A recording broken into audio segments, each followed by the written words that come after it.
How we doing?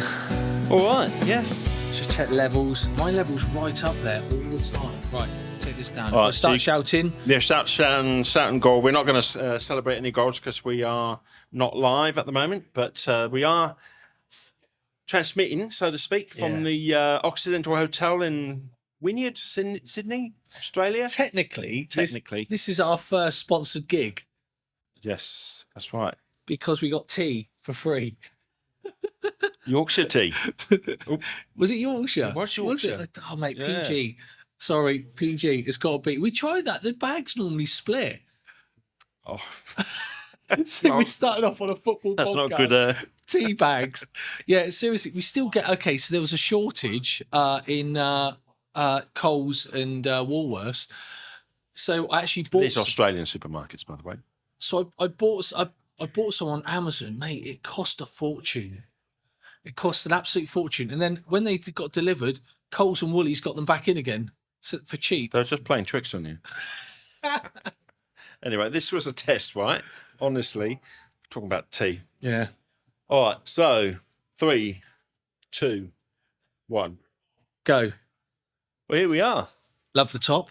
Love the top two. Thank you. My favourite colour is red. I was expecting you to be wearing a white England shirt. No, I've only got this one. You've only got that one? Yeah. I do have a white one, but I think I've grown out of it. So Which one? What year? It was exactly the same one. Was it? The St. George cross there on the shoulder. It's my favourite England top of all time. No, well the thing is, I've got to bring this closer. I've got to buy another one. But then saying that, you know what I'm like? I've got to stop that. All right, we'll cut that one. I literally don't own any other tops. I bought this one. Actually, there's a story behind it. There's a story behind everything. I love stories. Go on, right? Oh, this is what we're all about, really. It was the last. Wow, was it? So it must have been. I got over here 2019. So it was 2018. What was going on in 2018? It wasn't nothing much. Nothing. The World Cup. That was all. Was it the World Cup? So it was the World Cup games, right? Could not get an England top. Couldn't get one. So I'm driving through Boscombe. I was literally scouring every place for an England top. I'm driving through Boscombe, and there's what shop was it? It was a second-hand shop, and this was on a mannequin. Did you buy the mannequin as well? No, yeah. Like this, just pulled this thing up. Just carried the whole thing out the shop. Never paid for it, just walked it out. Maintenance. I've got the arms are squeaking. I've got all the arms, right? So I walked to the shop. I said, look, I can't get an England top for love nor money. Can I buy that? They went, oh, I go, and they went, no. Well, wait a minute. It's a second-hand shop, was it? Yes, yeah. So what? How many other did they have? They had 2. Oh. Right. And they went like this. They went, we got 2. And I went, I'll buy both of them. I just went, I want one. I go, I don't need 2. I want one. How much you pay for it? 400. No. Yeah, 400 drachmas. Yeah, maybe. I can't remember, but it wasn't a lot. And I said, is that it? And they went, it had to be like 30. Might have been £30, right? £30. £30. See, the cost of shirts have gone up. Yeah, and then I go, are you sure? I go, I don't care. I go, I will, because it's a charity shop. I said, I don't mind. And they went, no, that's fine. We got another one. We'll put that on there. It's like, yeah, I couldn't believe it. You couldn't get England shirts. You couldn't. So, right. So now you've told us a story about your shirt. I better tell you about a story about my shirt. So this is the Spanish national team shirt from England Euro 96. I was in Leeds supporting the Spanish national team against Romania. So I went up to Leeds, and I thought I'd better get myself a Spain shirt, So I did. So that's where I got it from. It's not as detailed as your story, but I mean, but it's lasted 28 years. Apparently it's a collector's item. Well, yeah, your mate said this. It's like, but you don't think it is. Why? Oh, I quite like it, actually. It's quite a nice classic look. And it still fits me, which is the most important thing. I said to you, I've got the Banana Arrows Arsenal top that I bought when I was about 12 or 13. That fits me now. What was it like when we were younger? It was like a tent. Do you know? Probably was, or you're probably a chubby lad. No, I wasn't. My arms were this thin. They were thin. Really? Yeah. Come on then, mate. What are we talking about? What's going on? Okay. Well, we're talking about football. Thanks for dropping in. This is Nick and Matt's football podcast. Yep. What's behind the name? Well, Nick, Matt. It's simple. We've tried. How many months have we tried coming up with a name? And at the end of the day, it just comes back to square one. It's funny, wasn't it? We'll go through everything, every podcast. I did AI searches. I did, and no matter what name we kind of liked, it was already taken.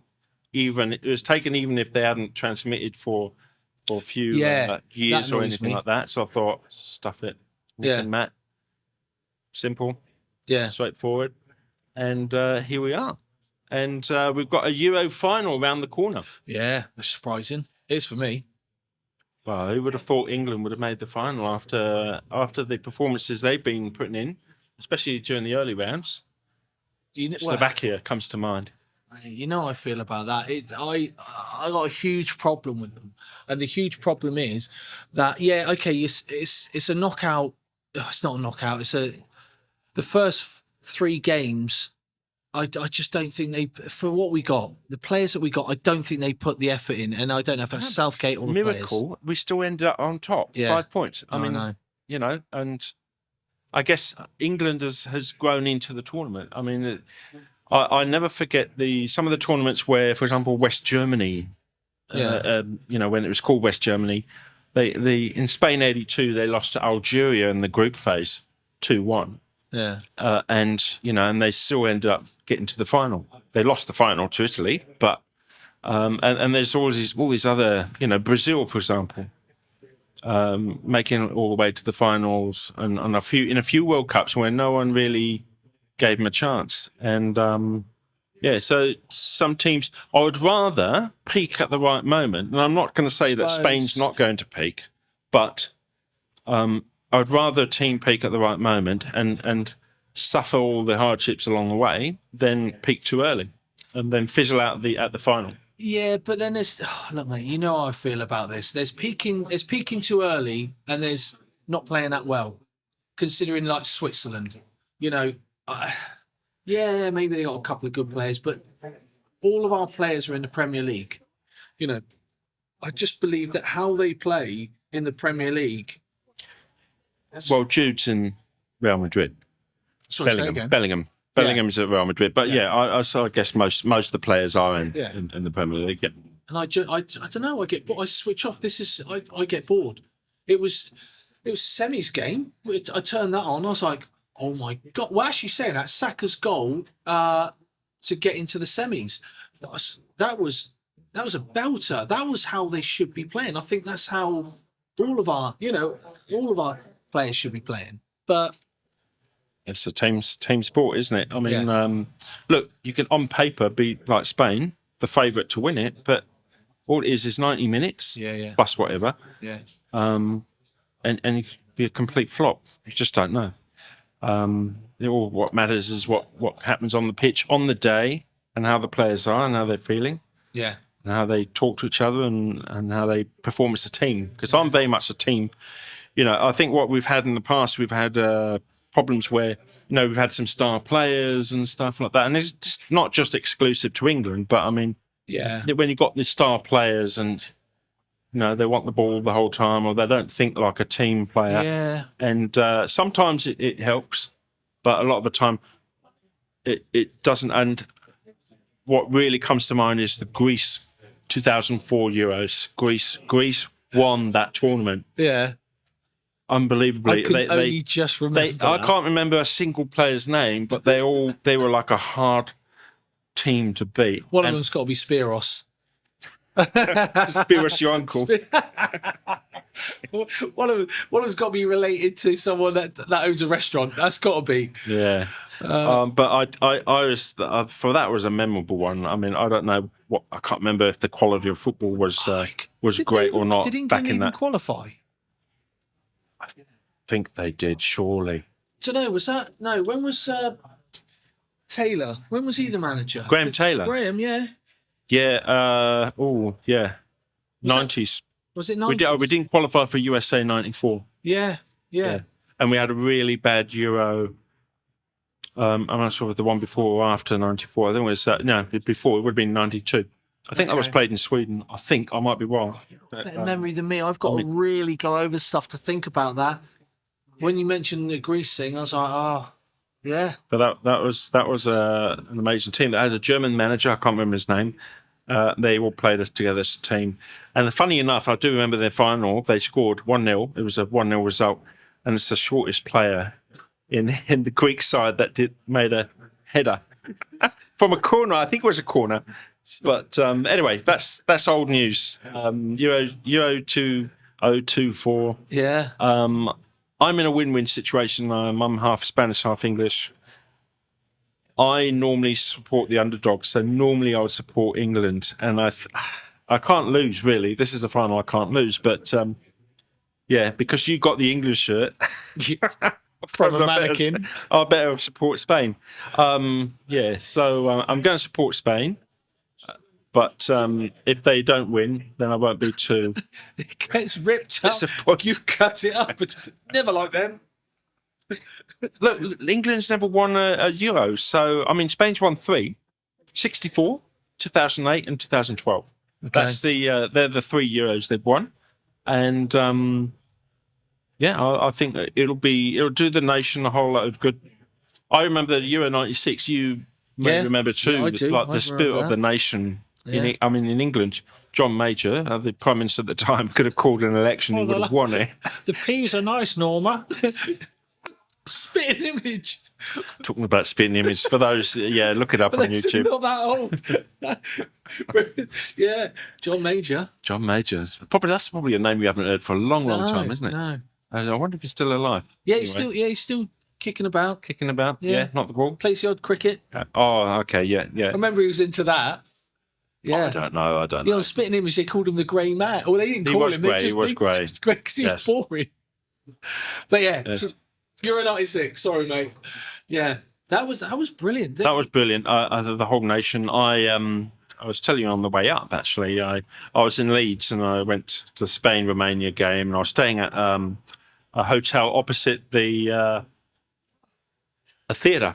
Yeah, I think it was a Leeds theatre or something like that. And I arrive, and I'm a tall guy, right? And the landlady says to me, "Oh, are you one of the Blues Brothers?" And time froze, and in my head, just opposite on the theatre, they were playing the Blues Brothers, right? So it must have been the first night. And she asked me, "Am I one of the Blues Brothers?" And I thought, if I say yes, then will she put me up in a better room, And then I'd be dragged onto the stage and try and sing some of the Blues Brothers songs, which I didn't know any of them. Or shall I just say no and continue about my business? So I said no. I'm here for the Euro 96 games. And so were you the John Belushi or the Dan Aykroyd? That's what I want to know. No idea. Which one's the taller one? Dan Aykroyd. Okay. Yeah.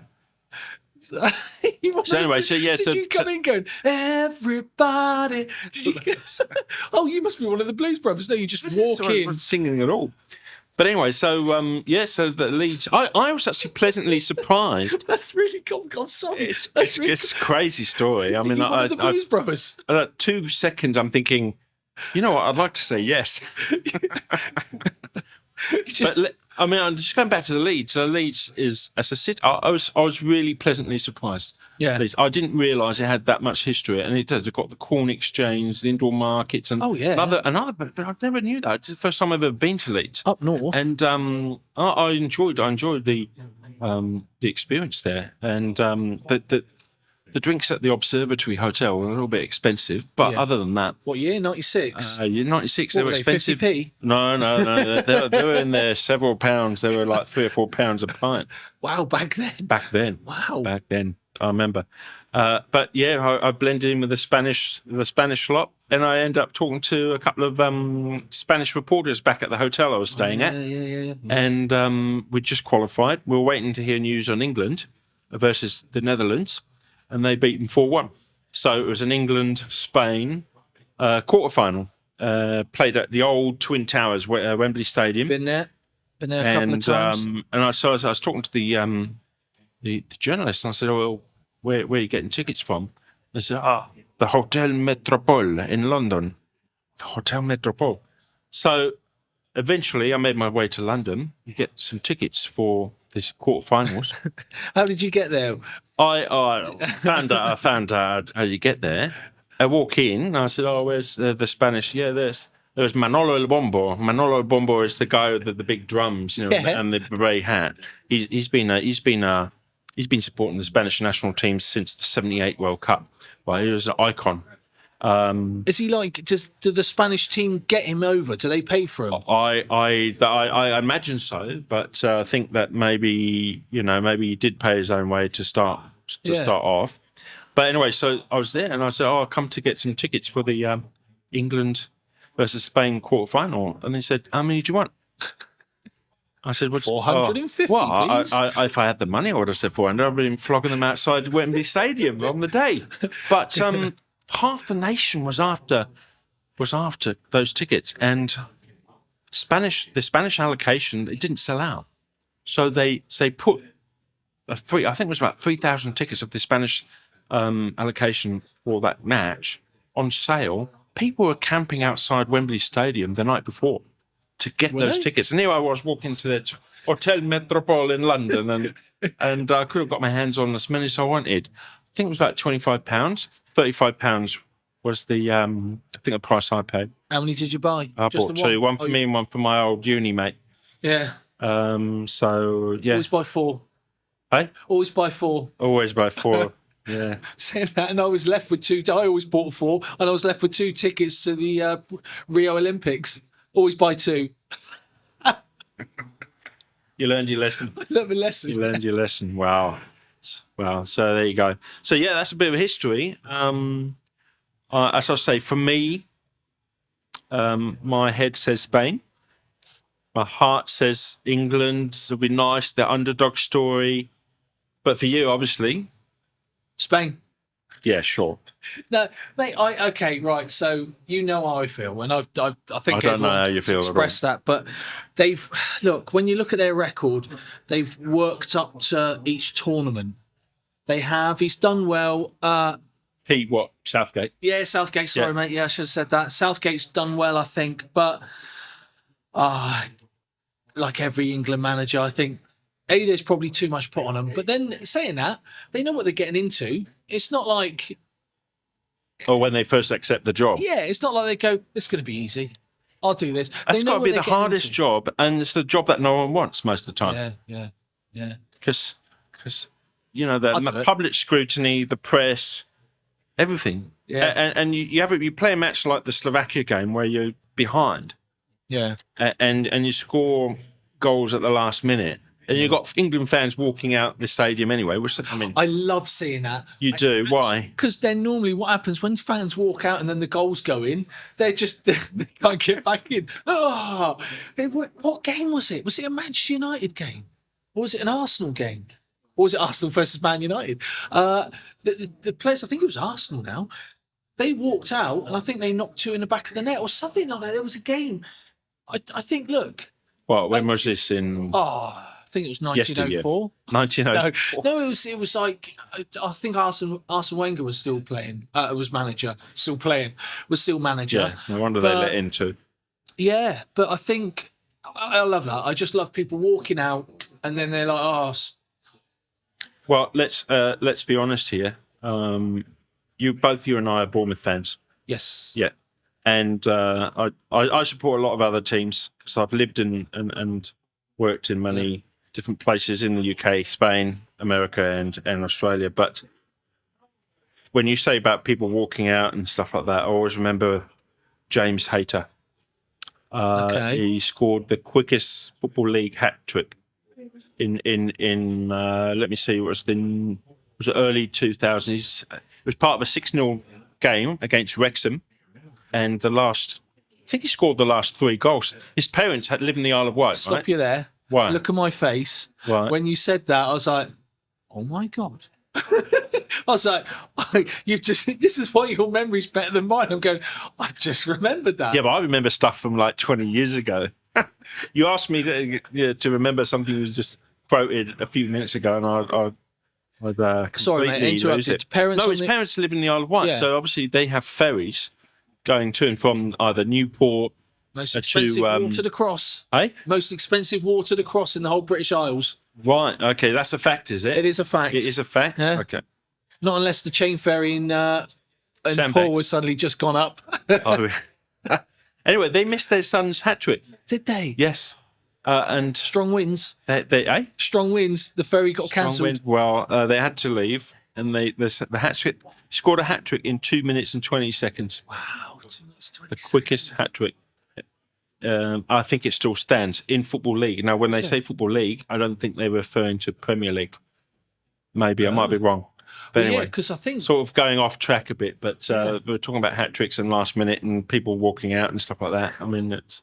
I think one of the quickest ones was either Robbie Fowler or the Welsh lad, curly hair. Mark Hughes? No. Giggs, Ryan Giggs. Oh, Ryan Yeah, I think, and they're both Giggsy. against Arsenal. Well, I have thought they were. haven't they? Please quote us on that one. Right, back to the England. Sorry, mate. That's England. This is it. This is our first podcast, Yes. so we're still getting used to formats and being disciplined. But I think, I think England stand a chance. You know what England does? They fight to the end. Yeah. I mean, that's the English spirit, really, isn't it? And the underdog spirit, the fighting to the end spirit. So yeah, I reckon. I want it to be an entertaining game. I mean, who doesn't? Yeah. But they haven't been entertaining up until recently.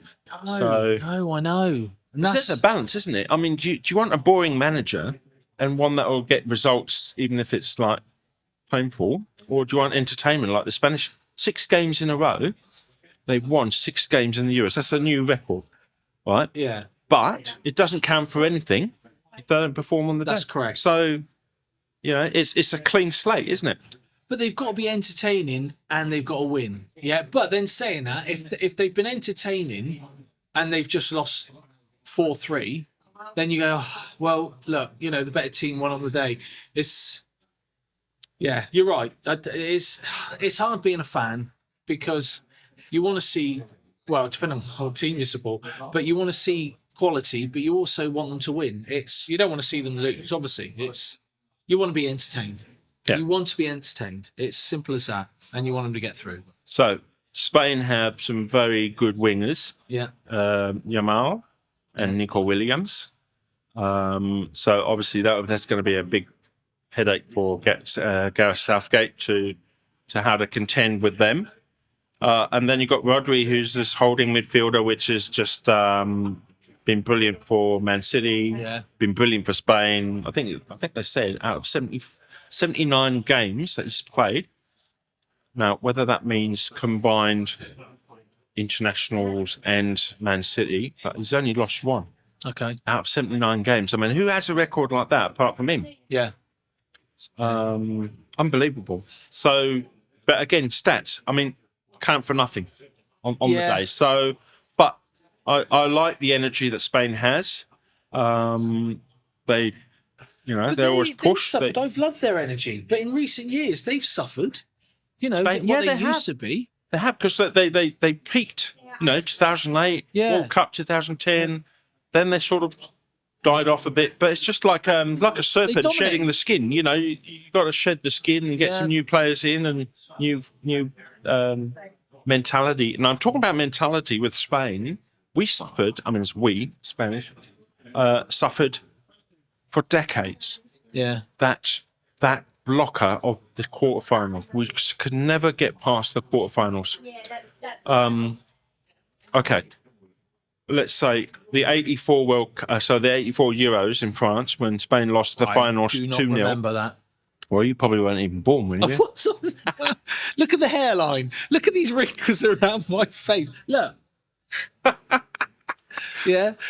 They lost that final 2-0, right? Okay. But ever since then, 86, they fell to Belgium in the quarterfinals. 1990, they got through to the next round, but fell. Yeah, I think it was to Paraguay. Italy 90. That was a great World Cup. That was an amazing World Cup. That was the Lineker, Roger Miller, David Cameroon. Platt was in that team. Oh, wasn't he? yes. Well, that's talking about Gascoigne. Belgium. That was the last minute David Platt goal that got us mate, through. What a goal.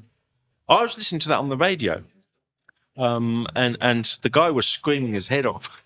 And not David Platt, but the commentator. Yeah. And I was thinking, what's going on? I think he scored in like 118th minute or something before they went to penalties against Belgium. Yeah. But I don't know. I think it was that was the second round. That's when they went through to the quarterfinals against Cameroon. Of course, everyone loved Cameroon. Yeah.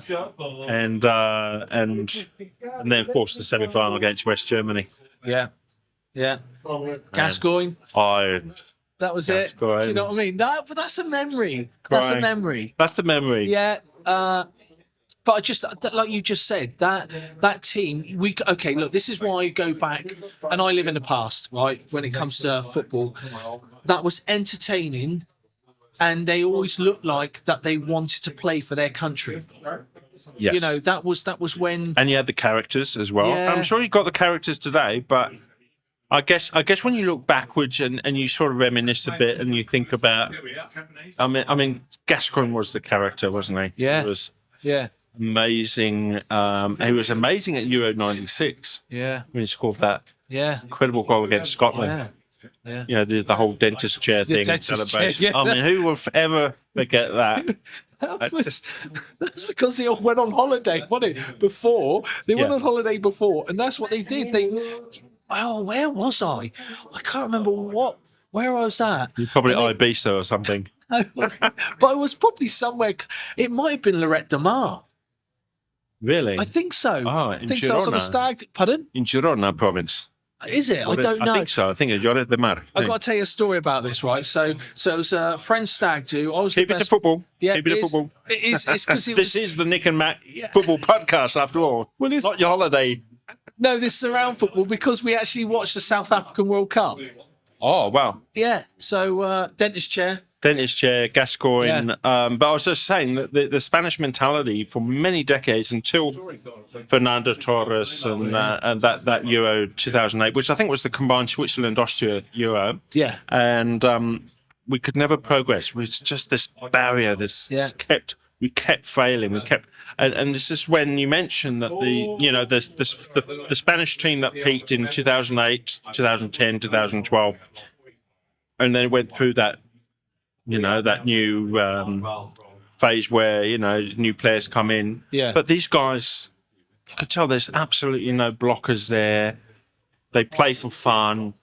They almost like I know it's a used phrase. We do what we want, kind of thing. But they look like they're out to play the football. They're not. Yeah. You know, when the manager strategizes and parks the bus, or these guys just want to just wave after wave of attacks and stuff like that. So I think that England, in order for England to obviously, it's got to control that midfield, and it's going to be a battle of the midfields really, because you control the midfield, then you can push the other team into their defence and just keep going. But of course, you've got those fast wingers, Williams and Yamal. Right. Well, but then saying that, we'll see. They're all fast. They're all fast now on those wings. Oh, they are. Not it's like the old 70s where all the fouls and the muddy pitches and stuff like that. I mean, football's evolved so much. It's changed. It's almost like a science. Well, it is a science. Football's a science. I mean, you see these commentators half time with moving all these things and squares and shapes and we can do that. Drawings. Oh yeah, we could do. We can do that. Just we'll superimpose this now. Roll VT. Right. No, look, all the wingers I find like looking at the England team, or the two main ones anyway. No, I'm fairly. I should go close to it. I'm fairly biased anyway towards Saka. So being an Arsenal, he's surprised me because the first what was it? What was the tournament they brought him in at? Because he was young, and it was like, look, you can see there's some room to grow. He hasn't played that many games, hasn't he? Not for England anyway. No. I mean, you think for the way he performs for Arsenal, you think he'd be undisputed starting 11. Yeah, again, it's how they want him to play. It's how they want you to play. You know, I stress this enough. I genuinely think that because they're in the Premier League, they should be playing similar similar tactics to the Premier League. You know, Yeah, but different teams have different tactics. This is the thing. This is what you know it as well as anyone else does. I mean, bringing together star players from all different teams, not just the Premier League, but Bayern Munich, Harry Kane and Bellingham and stuff, and then trying to blend them. You'd be in the camp, in the England camp 2 weeks before the tournament starts. Those 2 weeks is not that much, not that long. I just have a high expectation of them. Sorry? I just have maybe I'm totally way off. I probably am totally way off, but I have a higher expectation of all these Premier League footballers. Yeah, you're right. And all these top flight, I shouldn't say Premier League, top flight footballers. If I see a ball, if I see someone shoot and it goes 50 miles over the goalpost, You should know better. I think they should at least, even if the goalkeeper, if it lands in the goalkeeper's hands, I still think, well, it's on target. If it just goes either side. Yeah. Well, I think it's a psychological thing as well. When you're shooting on target and you know the dam is going to break sooner or later with the goal, and I think I say kids that play local football, they just shoot when you've got the chance. Goalkeepers can carry it or just mishandle it. You never know. Totally. So what's your prediction? Well, 2-1 either side. It sounds really silly. It can go either way. It's going to be a tough game. It's going to be. I'm hoping it's going to be a fast-paced game. I'm hoping. Okay, but it's England. Is England geared up for that fast-paced game? No. So they're going to have to try and control that midfield. Try and slow the game down to dictate what they want. But of course, everyone else wants to do the same thing. Yeah. I think what's going to happen is Walker's going to hit the ball from the edge of his 18-yard box straight in the back of the net. 1 goal to England. That's what it's going to be. 1 goal. You know what? I've seen it in a few games already. The team to score first is the one that loses. Okay. Georgia scored first against Spain. They lost. France scored first against Spain. They lost. I think Slovakia scored first against England. They lost. I mean, it's a silly observation. So what you're saying? But I'm thinking, whoever scores first loses. I mean, who's not going to want to score first anyway? Yeah. But it's just. Is it a certain time? The thing is, because normally if you score just before the half, that's normally. That's quite critical. Yeah. And immediately after half as well, because then you've got a bigger mountain to climb. Yeah. But I think all these goals have been in the first 10 to 15 minutes. Yeah, okay. And, of course, it's giving the other team time to react, to reposition if needed, or just continue playing the way they're playing, which Spain would have done anyway. I think England's there. The last game against the Netherlands, didn't they put the penalty in? Didn't they score? Didn't they put the? I think it was. The Netherlands scored first. No, didn't England? I thought the Netherlands scored on the 18, didn't they? And England scored on like 7 or 8 penalty. Yeah. Yeah, I know that penalty was quite hotly contested penalty, really, wasn't it? I mean, it was. Yeah, but then saying that, look, VAR wasn't brought into contention there, or it wasn't brought in at all. We've seen it given for left. At the first, it was the goal line technology, wasn't it? That's how it all started off. Yeah. Goal line technology. I like Beeps it. or whatever it is. Yeah. The referees has this kind of buzzer. It didn't work for one team at the end of one season. And that was Bournemouth against Sheffield. No, Sheffield United against Aston Villa. Okay. Where the first time in 9,000 incidences, when the ball went beyond the match goal fixing. line, and it fixing, mate. There was a Chinese. There was an Asian betting syndicate somewhere. Hopefully not. No. Yeah, but I don't know.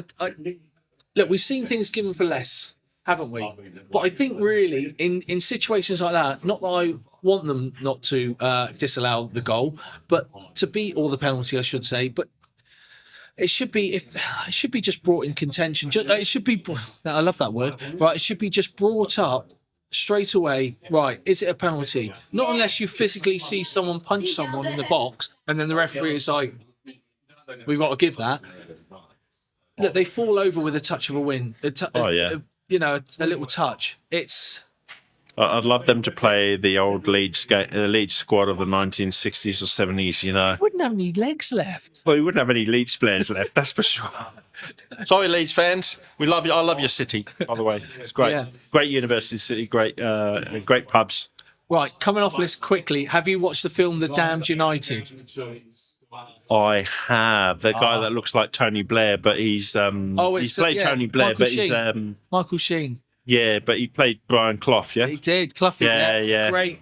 All about that's that. another podcast. We could talk about that. Sorry. Anyway, my prediction, I think, is also 2-1. Whether that's going to be after extra time, sorry, not after full time, and then one of the, I think Spain will edge it. So it's not going into penalties. I don't think so, not this time. Okay. I hate penalties. I honestly do. I just can't stand the injustice. The goalkeeper that's been more busy is the one that tends to save the penalties. So yeah, I don't know. I think it's 2-1 to Spain. But like you said, I think I want it to be an entertaining game. I want it to be something that can be a final to remember. Yeah. Well, look, I might. Now you said that. Obviously, then I've got to go England. I've got to say it's coming home. I've got to say that it's coming home, mate. It's coming home. Yeah, it's coming home. Viene para casa. It's coming para nuestra casa, for our house. Yeah. Spain. I've got to say that now. I think they've got it.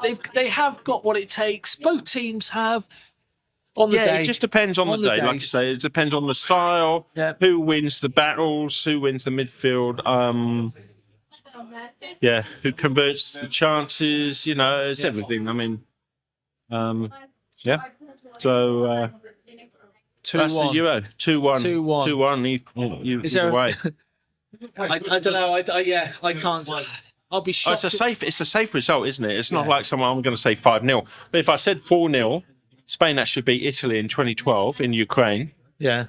4-0 in the final. Yeah. And who would have thought? The final was supposed to be a tightly contested game. Yeah. After reaching, both teams reaching that stage. Yeah. And, all right. We'll leave it at that, shall we? Leave it at that. Any other news? I think I was talking about Bournemouth and Wrexham on the 20th. There's a friendly between AFC Bournemouth and Wrexham in Santa Barbara in California. Oh, okay. Yes. Oh, did you get tickets? No. I have to start rowing now to get there. Just backstroking. That would be fun because obviously, both the owners are like in the entertainment business and entertainment world. Yeah. Is it Rob McEnany or whatever his name is, and Ryan something, the actor. Oh, yes. And obviously that's from the Wrexham side, and from Bournemouth, Bill Foley. Wow, I didn't think about that. Sorry? Didn't think about it's the battle of the entertainment giants. Yeah, I didn't think about that in the slightest. I forget that they're the owners. I totally forget about that. Look, if you want an owner and you want the club to get a move on and do stuff, just stay in the background a bit. Obviously, they didn't do that with the Wrexham series, but there was an entertaining Netflix. Well, haven't we got Michael B. Jordan? Oh yes, that's right. Yeah, Michael B. Jordan. Yeah. So they've got. So I don't even know his name in the Avengers or Ryan, wasn't it? Ryan something? Anyway. No. What was it? What was no Michael B. Yeah, what was Michael B. Michael Jordan? B. Jordan was in Black Panther. That's it, Black Panther. The baddie in Black Panther, the kid that came back to claim the throne. Creed. But yeah, great. Great actor. So that's on the thing. And Bournemouth play Arsenal. When? When? After the 20th. I think maybe. I think there's a few days of training where fans in Los Angeles can go and watch Bournemouth train. I'm not sure about Wrexham. And so that'll be interesting. That's a cool little summer tournament thing. Yeah, brilliant. And it's a shame we're a bit far away because I think Arsenal came out here once. But it would be nice to actually get like teams like that, like the Premier League, to come out here on a regular basis. But it's too far. Well, Newcastle and Tottenham did just the week after they finished the Premier League season. They? Yeah, but they went to Melbourne. Yeah. So if you're a Spurs fan or a Tottenham fan, a Spurs or a Newcastle fan, you would have gone down to Melbourne without a doubt. But yeah, it's. I think it's. I mean, look. I say I think it's tough on the players, but then wait a minute, they're athletes. Yeah. But when you've got a 24-hour flight, when you've got a 24-hour flight. Do you know what I mean? It doesn't matter how fit you are. Probably half of them. Well, don't know. It's probably their only time to drink without the manager knowing, mate. Well, they will be first class, surely. Yeah. They're not going to be an economy queuing up to go to the toilet. Yeah, I know. Yeah, back of the plane. So anyways, so we like talking about all sorts of football. Yep. We do have some teams. I follow Atlanta United in the States in the MLS, the Major League Soccer. Been following Atlanta sports since I was living in Atlanta before the Atlanta Olympics. Yep. And have Español de Barcelona, which I've been following for over 30 plus years. Wow. Real Club Deportivo Español. ¿Qué pasa? ¿Qué pasa? So yeah, they're my teams, and my local third division team, Manzanares Club de Football, and Bristol Rovers. Bristol Rovers is the first shirt I put on as a kid in Bristol. I grew up in Bristol, so putting on that blue and white quarter shirt, which we use for both football and rugby. Yeah, and that was in the 70s, and that was a big memory. And of course, I follow Sabadell in Spain, which also has the blue and white quarters. Yeah. So I've got a few football teams which to follow, but it's only because I've lived and worked in these places. Yeah. Just the two for me, mate. Just the two. And actually, I was never a Bournemouth fan in Bournemouth. Yeah, well, most people weren't Bournemouth fans, were they? Because I remember when I first came to Bournemouth in 1990, and I started following Bournemouth. Yeah. And I go to uni, and they say, "Oh, what's your team?" I say, "AFC Bournemouth." And they go, "What's your real team?" I think, well, last time I checked, Bournemouth was a real team. You know? What's your real team? Well, what do you mean by real team? What's your Premier League team? Come on, pull the other one. Surely it's Liverpool or Man United. Oh, I couldn't stand any of them. I was thinking, no, I support Bournemouth. I'm thinking, okay, if I had to choose, I would have been Blackburn because I was born near Blackburn. Yeah. But I didn't. Just because I was born near Blackburn, didn't have a great sense of allegiance to the team. I liked them winning the 94-95 Premier League title. You know, I was listening to. that was a good era. Good era. That was a good era. Yeah. And that was the same season that AFC Bournemouth had the Great Escape.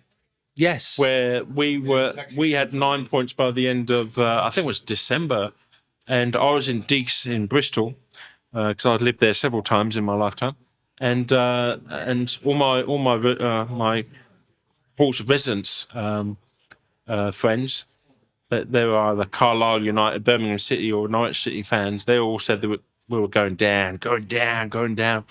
And what year was this again? This is 94-95. The Mel Machin. I was there, mate. I was actually at the stadium. I didn't get a chance to go because I was studying in Bristol. But and to turn that around, because we had Cambridge United. This is Brentford. The first Great Escape, isn't it? Yeah. That's the first one. Yeah. I was there. I was at the stadium. We won at Brentford when no one's expecting us to win at Brentford. We had Steve Jones, score, and then that last game, I think we knew we were going to win that against Shrewsbury Town 3-0.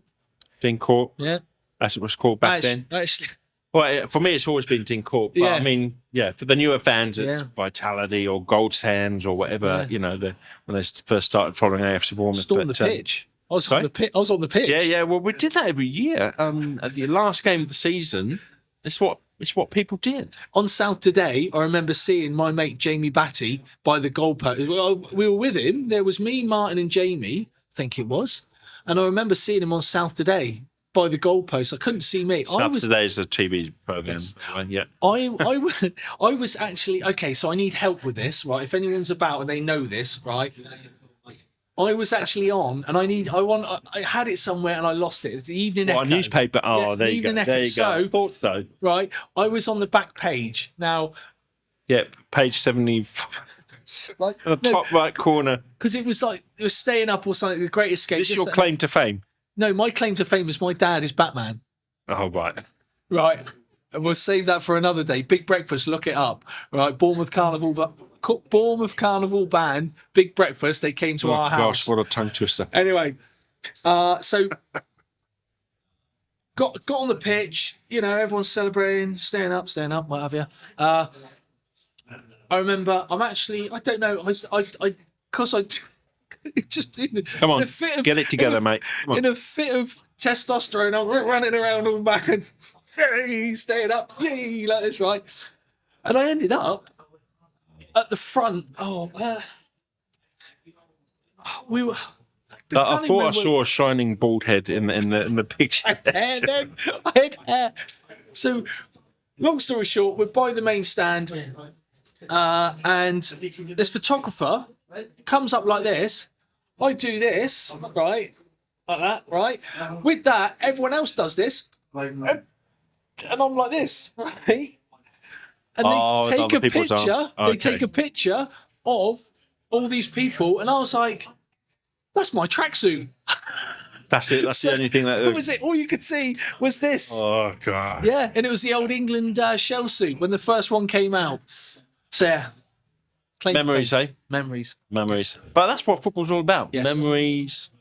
The people you sit next to. Yeah. Week in, week out. Obviously, fortnight in, fortnight out. Yeah. Obviously, you play away. But that was a great thing about following Bournemouth, for example, is that the creaky wooden stairs, the OXO and the pie at half time.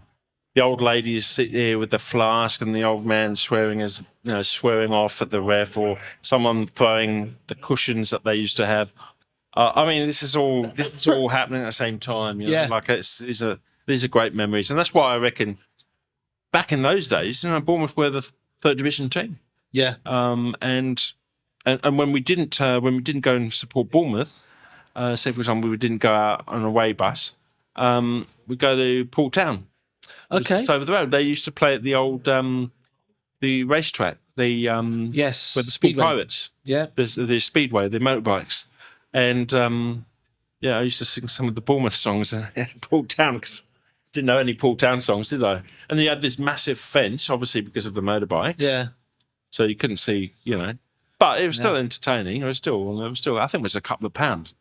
Yeah, yeah. It wasn't that expensive, and I really believe about supporting non-league football. I mean, I think non-league football is that we really get a good dose of reality, and you get to know who the player or the well, yeah, but the player's your milkman or the milkman or the postie. You know what I mean? That's what I loved about some of these other teams. Wimborne Town when they got to the finals, that's exactly the same Vars, thing. FA Vars. Were you there? I was in Wembley in the 25th of April, 1992. Wimborne Town versus Guiseley, who were the holders. Yeah. They were the holders. So how the FA Vars works is obviously by region. Yeah. Then the one team from each, from the north and the south, meet up at Wembley Stadium. And they were the first Dorset team to actually get to Wembley Stadium. So 6 years before AFC Bournemouth went to played against Grimsby Town. Yeah. In Wembley. I've got a story about that as well. Well, I think we're going to have to leave that for another time. But as we're on the subject of Wimborne Town, the Magpies, 1876. Was it? It's a massive. That's an old club, man. Amazing. I mean, it's probably one of the first clubs in Dorset. Yeah.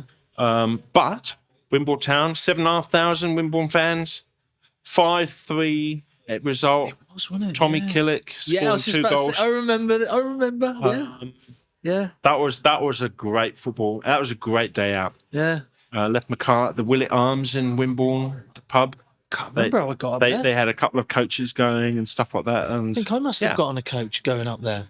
Probably find out we're on the same coach. Honestly. Yeah, but I mean, I always encourage anyone who wants to follow English football or any football. Okay, follow a top flight team. Yeah. But also follow a grassroots non-league team. And if you've got any family connections or anything like that, great. But if not, just choose one and follow it.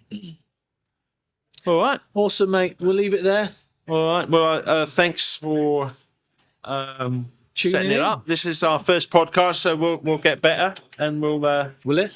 Well, Maybe it's downhill from here. That's what make it entertaining. That's where we're tuning in. What are they going to say? Nick's all right. What's the other daft wombat doing?